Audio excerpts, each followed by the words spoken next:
Bienvenidos a este video explicativo de la unidad número 2. Vamos a hablar de gestión de la identidad. Este término abarca diferentes tecnologías y soluciones utilizadas para identificar, autenticar y autorizar usuarios a través de medios automatizados. La gestión de identidad también puede abarcar la gestión de cuentas de usuario, control de acceso, administración de contraseñas, la gestión de derechos y permisos para las cuentas de usuario y la auditoría y seguimiento de todos estos elementos. Esta se denomina gestión de identidades o IDM. IDM se le denomina a un sistema integrado de políticas y procesos organizacionales que permiten facilitar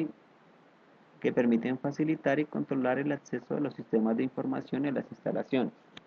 Los sistemas de gestión de identidades son Directorio Activo, LDAP, Novel eDirectory, X500, un protocolo, además de muchos otros sistemas o soluciones corporativas que hay en el mercado. El directorio activo es un concepto de Microsoft que hace referencia a la implementación de servicios de directorio en una red distribuida de computadores. Utiliza distintos protocolos, principalmente el DAP, DNS, DHCP y Kerberos. Se puede decir que es un servicio establecido en uno o varios servidores donde se crean objetos tales como usuarios, equipos, estaciones o grupos, con el objetivo de administrar el acceso a los recursos o equipos conectados a la red. Políticas en toda. Además, también maneja la administración de políticas en toda la red. El directorio activo lo vemos en el mundo Windows de soluciones Microsoft.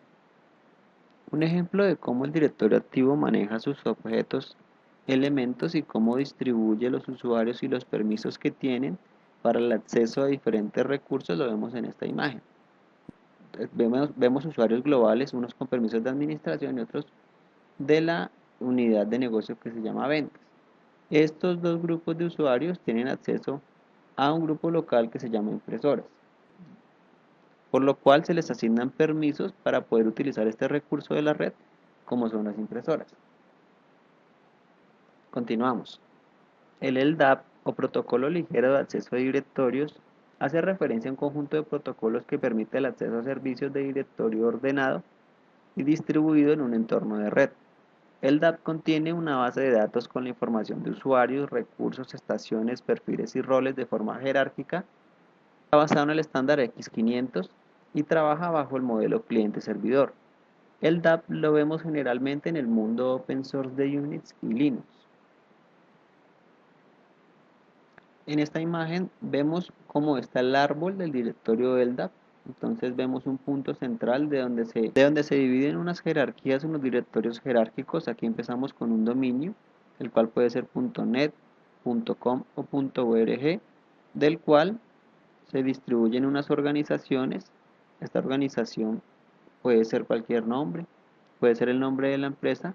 Luego de la organización se dividen algunas unidades organizacionales o US, como pueden ser personas, servidores, estaciones de trabajo, finanzas, contaduría, el grupo de TI, etcétera. Y dentro de cada una de estas unidades organizacionales vemos grupos de usuarios o personas, como por ejemplo J. Smith o el usuario Andrés Pérez, Pablo Rincón, etcétera.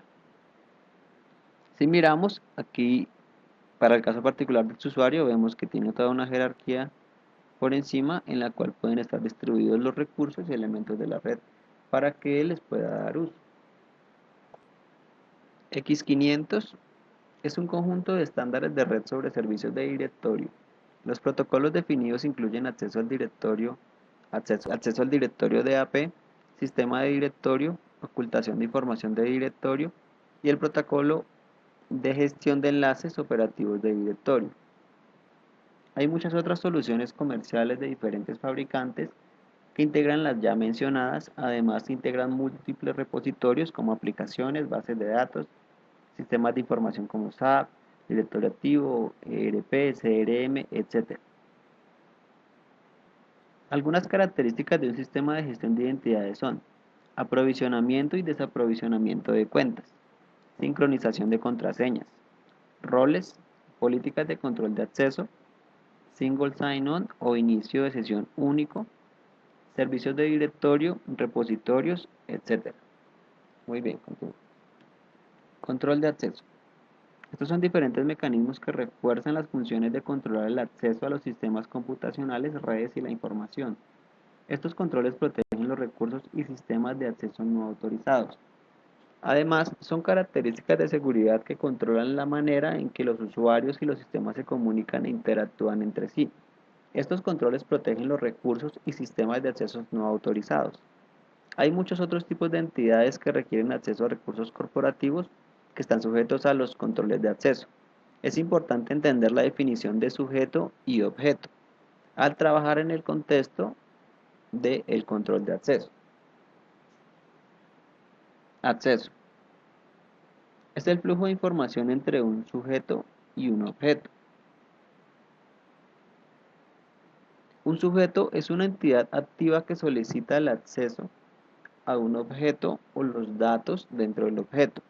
Un sujeto puede ser un usuario, un programa o un proceso que accede a un objeto para realizar una tarea. Cuando un programa da acceso a un archivo, el programa es el sujeto y el archivo es el objeto. Un objeto es la entidad pasiva que contiene la información o funcionalidades específicas. Un objeto puede ser un ordenador, un computador, una base de datos, un archivo, un programa informático, un directorio o el campo que figura en una tabla de una base de datos. El control de acceso se divide en varios conceptos como identificación, autenticación, autorización y contabilidad. Vamos a ver cada uno de ellos.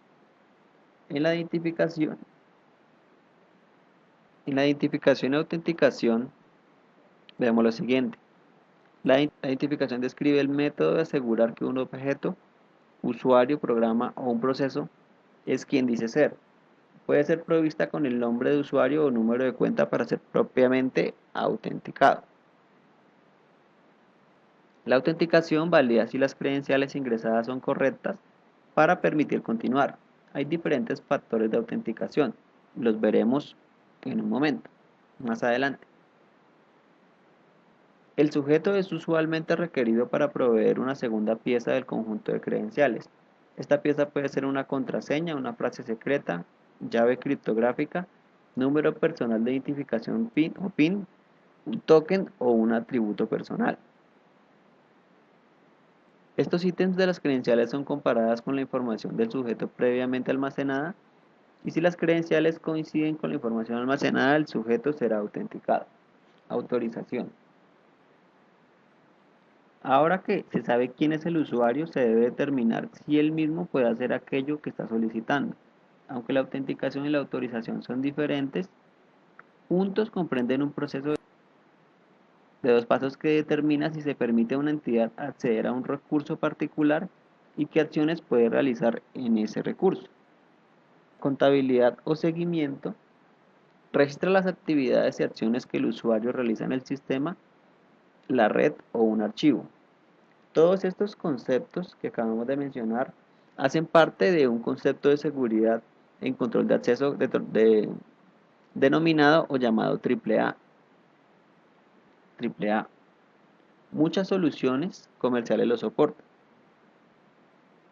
Factores de autenticación.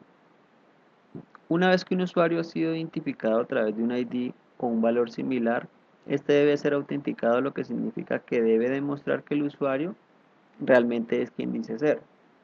Tres factores generalmente se utilizan para autenticar al usuario, pueden ser utilizados para autenticar al usuario. Estos tres factores son algo que el usuario sabe, tiene o es.